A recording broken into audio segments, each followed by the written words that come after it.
You upload your first video on a Tuesday, and by Friday it has 11 views and 4 of them are you. You filmed it on your phone in your bedroom with a $37 ring light that makes you look like you are being interrogated by a very enthusiastic police department. The audio sounds like you recorded it inside a damp sock, and the thumbnail is just a blurry screenshot from the video itself. At this point, you do not yet understand that the thumbnail is the single most critical frame in your entire project. You do not realize that the YouTube algorithm does not care about your art nearly as much as it cares about whether a stranger clicks a rectangle in 4 seconds or scrolls past it forever. You spent 45 minutes filming and 5 hours editing because every cut feels like awkward open heart surgery on your own face. You watch the whole thing back and you sound strange. You look uncomfortable, and everything about it feels completely amateur because it is. You post it anyway because you have decided to become a YouTuber. Your friends think this is an adorable little phase. Your parents quietly worry about your future career prospects, and the algorithm does not even know you exist yet. They are all entirely correct. In the beginning, you dive headfirst into creator tutorials, studying analytics and learning terms like click-through rate, retention graphs, and RPM. You quickly realize that YouTube is not a creative platform with a business layer on top, but a business platform with a creative layer on top.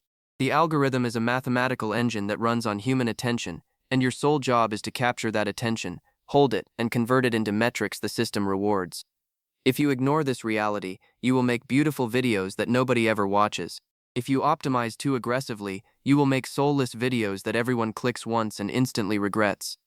Reaching monetization takes far longer than your optimism predicted. You need 1,000 subscribers and 4,000 watch hours just to apply, yet your dashboard proudly displays 43 subscribers after 3 months of hard work.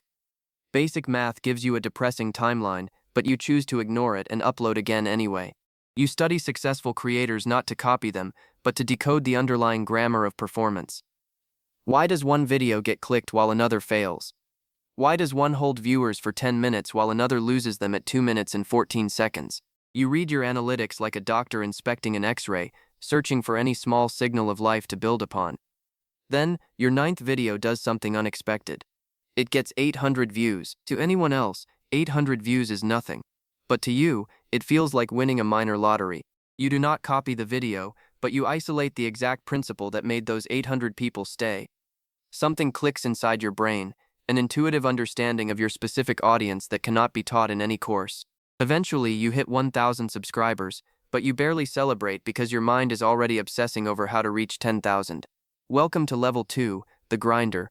You are officially monetized, and your very first monthly payout check is $19.40. $19 for an entire month of researching, scripting, filming, editing, designing thumbnails, and replying to comments. You take a screenshot of that tiny payout anyway, because it represents real money earned directly from the internet, proving the underlying mechanism works even if the scale is currently tiny.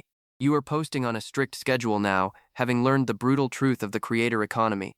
Inspiration is a luxury for established channels, while consistency is the mandatory tax paid by beginners.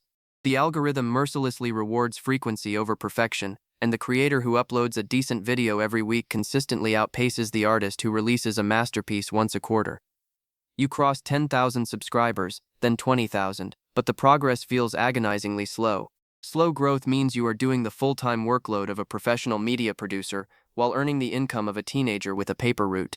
You still hold down a normal day job, which means you edit videos at 10 at night, on Saturday mornings, and during every spare hour the rest of your life does not claim. Dark circles under your eyes become a permanent facial feature rather than a temporary sign of fatigue. Friends invite you out, and you decline most of the time because you have a self-imposed editing deadline that does not care about your social life. Your family is supportive in that specific polite way people support a hobby they do not fully understand, secretly hoping you are keeping your corporate resume up to date. Then, the first brand deal email arrives in your inbox. It is a modest offer from a VPN company or a mobile game, offering 3 times your monthly AdSense earnings for a simple 60-second ad read. You accept it immediately, feel a brief pang of strange guilt about selling out, and then look at your bank account and instantly forget the guilt. You are learning to navigate the core tension of a creative career, balancing genuine value with aggressive algorithmic optimization. Pure optimization makes empty content that performs. Pure art makes meaningful content that stays invisible. Survival requires finding the exact line where those two forces overlap for your specific voice. Then comes level 3, the breakthrough. It does not announce itself with dramatic warning. You upload a video on a normal weekday, expecting the usual steady trickle of performance, but something inside the recommendation system triggers. The algorithm begins testing your video on homepage feeds outside your subscriber base, and the click-through rate holds surprisingly high. Viewers stay, watch retention remains flat, and new subscribers begin pouring in by the thousands. The video hits 100,000 views, then 500,000, then passes 1 million. You stare at your real-time analytics dashboard as the subscriber counter ticks upward like a fast stopwatch. 2,000 new people in a single day, then 5,000 the next. The system has validated that your content possesses broad appeal, and it is aggressively distributing it to match that potential. A silver play button arrives in a heavy black box, and holding that physical piece of metal produces an overwhelming sense of relief. It represents proof that the late nights, the $19 monthly checks, and the sacrifices were not symptoms of a delusion, but necessary steps in a process. You quit your day job to take on YouTube full-time, stepping out onto a financial tightrope with equal parts terror and excitement. But full-time status brings entirely new operational problems. Before, the challenge was getting an audience. Now the challenge is managing their expectations without losing your creative sanity. Viewers who found you through one specific hit video expect more of that exact same topic forever. If you pivot too fast, your audience abandons you. If you stay in the exact same lane forever, you burn out from creative stagnation. Furthermore, professionalizing your operation means expenses rise rapidly. Better cameras, upgraded microphones, freelance editors, and thumbnail artists consume a major portion of your revenue. You quickly discover that revenue fluctuates wildly throughout the year. December brings massive ad rates, while January crashes by 50% overnight. You cease thinking like an amateur video maker and begin operating like the owner of a fragile, high-risk small business. Fast forward a few years, and you reach level 4, the brand. You cross 500,000 or 1 million subscribers, but the raw subscriber number matters far less than it used to. You have realized the crucial distinction between an audience that passively watches your videos and a community that genuinely trusts your perspective. An audience gives you views, but a trusted community builds a long-term brand. When you launch a product, recommend a book, or start a secondary project, people respond because they value your curation and voice. The economic model shifts entirely at this stage. AdSense becomes a secondary revenue stream, dwarfed by multi-video brand sponsorships, merchandise operations, equity deals, or digital products. You no longer work alone in a bedroom. You manage a dedicated team of editors, graphic artists, researchers, and administrators. You are no longer just a person who records videos, but the chief executive of a specialized digital media enterprise. Yet, managing a team requires a skill set completely distinct from making engaging videos, forcing you to learn leadership on the fly under public scrutiny. Burnout becomes a dangerous constant threat at level 4. The platform demands consistent upload volume. Your sponsors demand tight deadlines. Your team relies on your decision-making, and your audience demands peak quality. When your identity, personal life, and business are all tied to the exact same channel, taking a break feels like letting an engine grind to a halt. You observe peers who fail to manage this pressure release public apology videos, or quietly disappear from the internet entirely. To survive, you establish firm structural boundaries.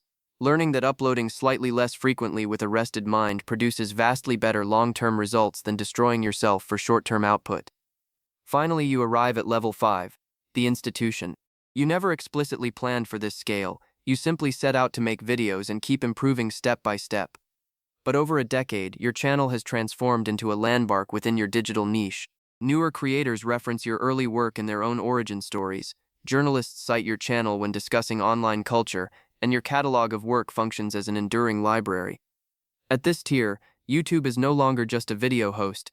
It is a primary global distribution network for a broader ecosystem of ventures. Yet, the psychological weight at the top does not disappear. It compounds. Higher reach means every video is scrutinized by hundreds of thousands of critics, media outlets, and commentary channels. Every opinion you express becomes a permanent public record, and old videos made years ago remain available for continuous re-evaluation. You must manage the complex parasocial reality of millions of individuals feeling a deep personal connection to you, while you remain a single human being managing a large enterprise. Yet, amidst the scale and noise, the core reality of the platform remains surprisingly unchanged. When you hit publish today, notifications go out to millions of screens across the globe. Among those viewers are people who were there when you were filming on a phone in a bedroom with a $37 ring light, watching a video that got 11 views. They remember when you felt invisible, and they watched you grow every step of the way. You realize that level 5 is not defined by view counts or revenue figures, but by building something meaningful enough to outlast the temporary whims of an algorithm. You close your analytics dashboard, sit down in front of the camera, press record, and get back to work.